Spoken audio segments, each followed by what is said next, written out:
This is Lynn Madishon from Madishon's Herbals, and we are going to talk today a little bit more about pendulums. Pendulums are a lot of fun, and they can do a lot of things. They can work with your health. They can work with your goals. They can work with affirmations. They can work with pretty much anything that you want to do.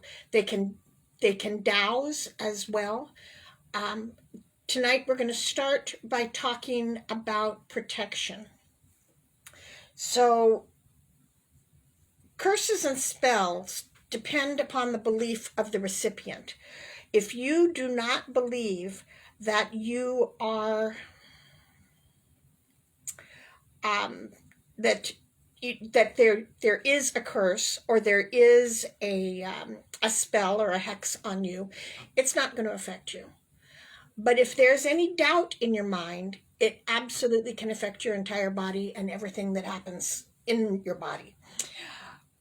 So the first thing that you're going to want to do is ask your pendulum, has somebody put a curse on me? Now, the answer on mine is no. Has anybody put a hex on me? The answer is no. Okay, now if you come back with an answer of yes, then you can ask your pendulum what to do. Do you need to use salt? Do you need to use nettles or blackberries or garlic or whatever? Let the pendulum help you determine what is going to be the best way to take care of that. Now, the other thing that you can do is create a circle of protection. Now, if you've had the opportunity to come into the shop, most everybody tells me when they come in, I love the energy in this place. Well, the reason that has worked is because I have created sacred space there. I smudge regularly. The intent is always there to for it to be a good energy and a safe place. And after 8 years of being there, that is the personality that the energy in that shop has taken on. Now, you can use your pendulum to help with creating sacred space and to creating a circle of protection. So what you need to do to do the circle of protection is to outline in your head a circle. Now, you can put it on, you can lay something down, lay a ribbon down, or you can get a round rug and put the round rug down, and that would, if you need the more visual things, okay? And sometimes those visualizations work easily, and sometimes it's better to have a marker so that you see, okay, I am in the middle of my circle. Now, what you're going to do is you have to determine your directions. So for me, sitting where I am sitting right here in my great room, south is in front of me, west is to my right, north is behind me, and east is to my left. All right, so what you're going to do is you're going to call in the archangels to help you. And so we're going to go ahead and create a really small circle of protection here.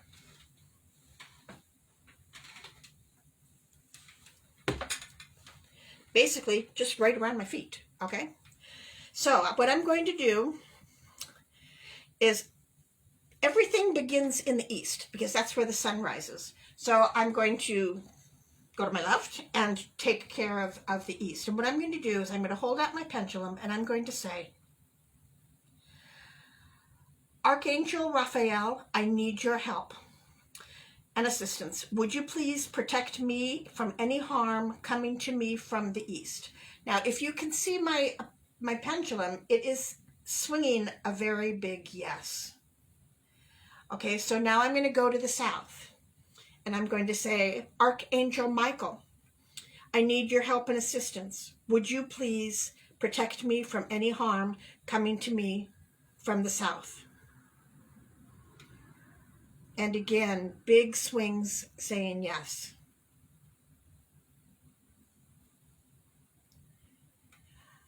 To the west, Archangel Gabriel, please, I need your help and assistance. Please protect me from any harm that comes from the west. And to the north, Archangel Uriel, I need your help and assistance. Please protect me from any harm that comes from the north. And you can't see it because you see my back, but it was swinging yes as well. Now we've actually cast a circle here, and you don't want it to stay up because the archangels have other things to do. So we're going to go around the circle again one more time and thank the archangels and release them. Okay, so we're going to go ahead to the east and say, Archangel Raphael, thank you for your assistance. I bid you hail and farewell. And again, we've got a yes. So, Archangel Michael, thank you for your assistance and protection. I bid you hail and farewell. And there go, again, you can see the yes.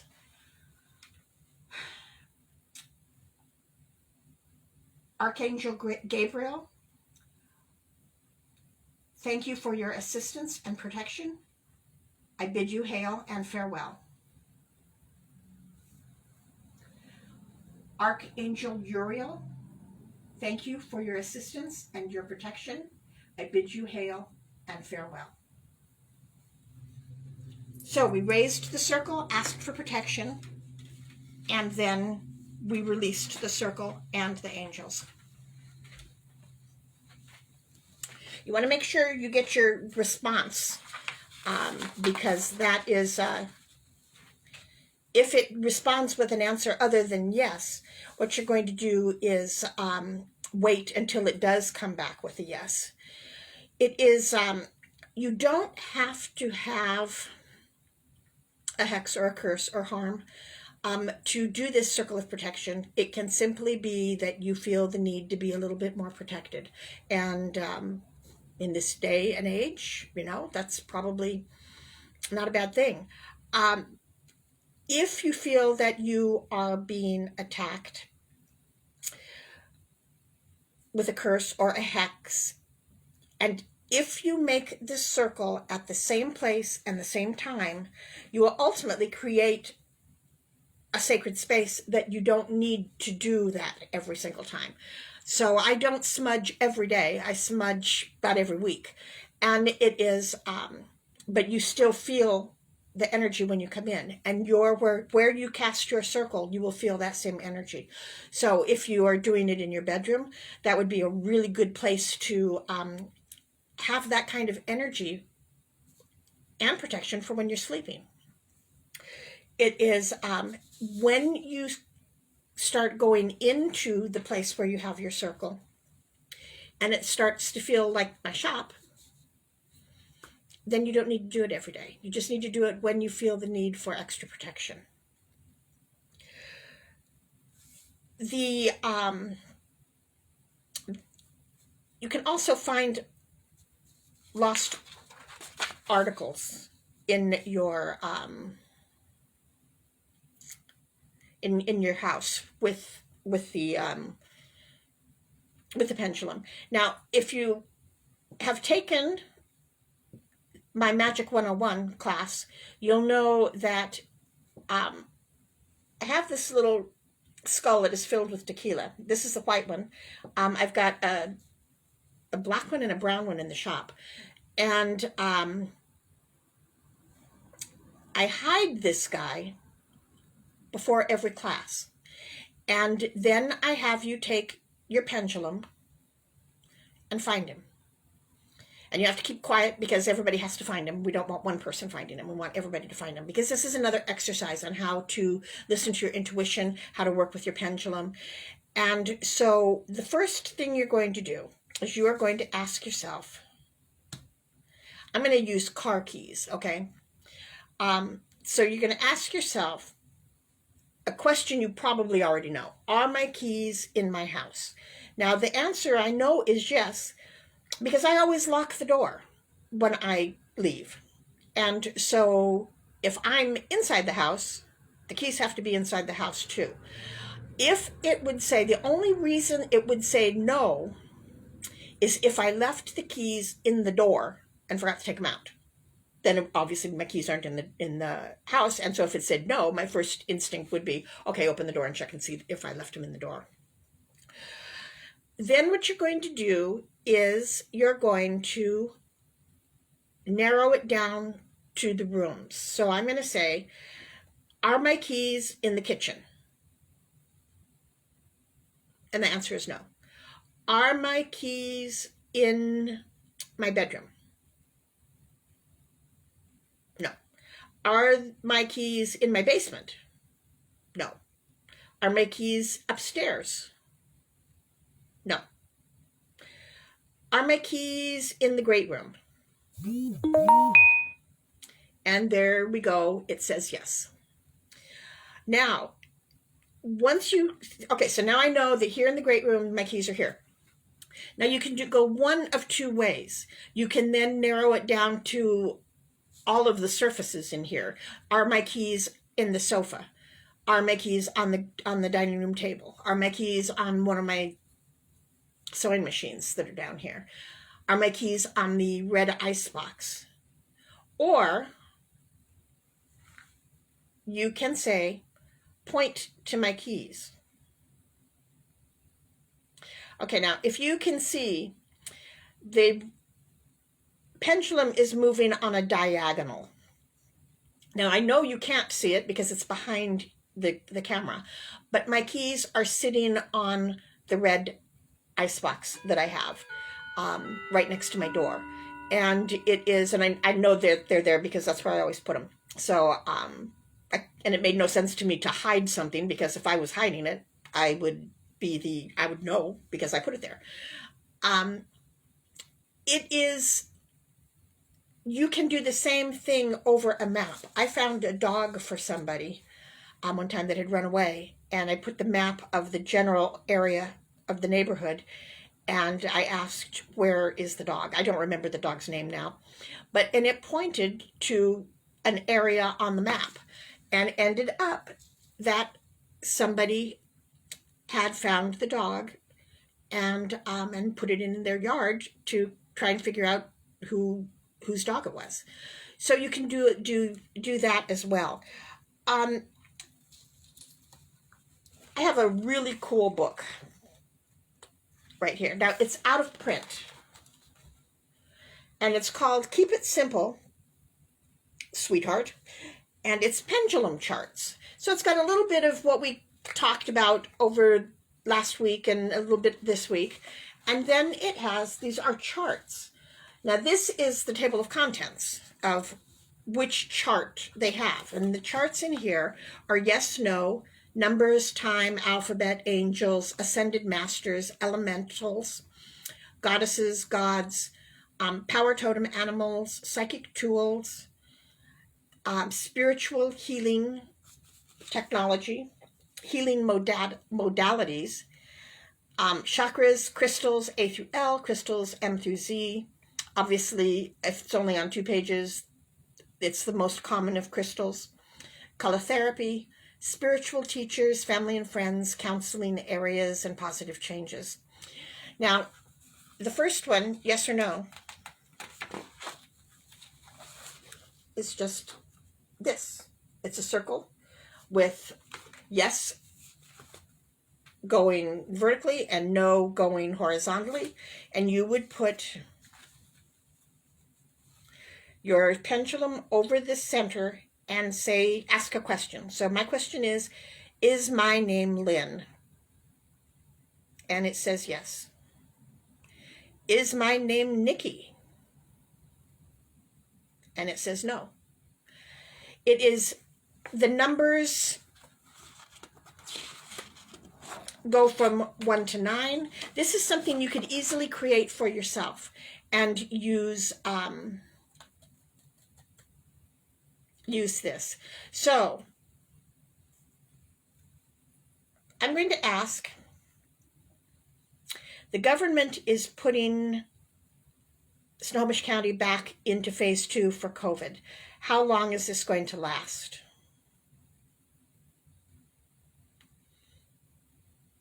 And it says weeks. So I'm going to go back to the number and I'm going to say, how many weeks are we going to be back in phase 2? And it comes with 4. So for 4 more weeks, we're going to be moved back to phase 2. Not exactly sure what that means, but it's pretty impressive. All of the different, they have gods and goddesses and deities and elementals and all kinds of things. I tried to get a hold of the author, who is Betsy Brown, actually probably 5 years ago, and she said that she didn't have any more of these. It is, so Betsy Brown, KISS, Keep It Simple Sweetheart Pendulum Charts. If you can find one in a used bookstore or on Amazon or something, it's a really good book to have. Now, we talked about dowsing, and now dowsing is the art of determining what is going to be good for you. Water witches are dowsing when they use the, I can't even remember right this minute what they're called, but the twigs or the rods, dowsing rods. Okay, you can use your pendulum in that same manner. You can put, so here's the skull with tequila in it, and I can say, is this good for me? And it comes back with no. So here is a cup of water. Is this good for me? Yes, big yes. Knocking over my straw, yes. You can douse for stones. If you're looking at a couple of different stones and you're not sure which one you want, use your pendulum. It'll tell you which one is going to work best for you. So there's a lot that you can do. If you are looking at wanting to create a spell and you decide, we're going to say a love spell. Okay, so if you want a love spell, what you cannot do is say, I want Jimmy down the street, because that's taking away his free will, and that never ends well. But if you look at Jimmy down the street and determine what is it that you like about him, then you write down on a piece of paper, I like that he's taller than I am. I like that he is a very nice person and helps anybody who needs it. I like that he's employed. I like that he has a place to live. I like that he's close to his family, because that means that he will understand that I'm close to my family. And then what you do is continue with that, and then ask your pendulum, as you're writing, holding your paper, your pendulum over the paper, is this a trait I want in my sweetheart? And it'll say yes or it'll say no. Right now it's going in a circle because I don't have anything on the paper that is into that. So you may find out that, you know what, it really doesn't matter that he's taller than you. What matters is that he's close to his family and that he is open to new families and that he is employed and he's stable, and those are the things. And that helps you define a little bit more your intent for the spells. So when you are doing the moons with me, and so the full moon is coming up on Monday, you can, after you write your release, put your pendulum over the release and say, is this what I need to release today? And if you were doing something quick and just writing it down, it may come back with no, that there is something else that you really do need to release it. And so you need to then do a little bit of meditating and see, okay, what is it that I really need for my growth in order to make these meaningful to me. So that's what I've got for you today. I have no idea what time it is. 7:17, so it's a couple of minutes short. No, it's 7:24.